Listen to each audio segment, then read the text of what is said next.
Hi everyone. Today I am going to explain about the at the right path variable here. Okay.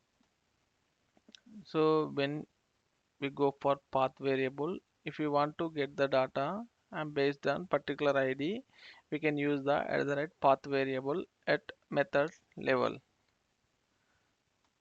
Here I am using at the right get mapping annotation at method level. So here I am passing the at the right ID as inside the path. So here I am using at the path variable to map that particular ID. So after mapping, so I am sending that ID to the inside the method.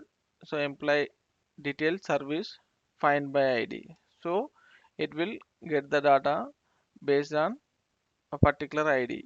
So we are testing through Postman here. You can see get employee detail. This is the endpoint. After then we need to pass one parameter, that is ID.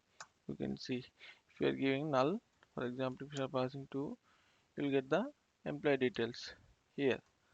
This is the about path variable. Based on this we will get the data. Based on ID we will get the data. Okay, thank you for watching.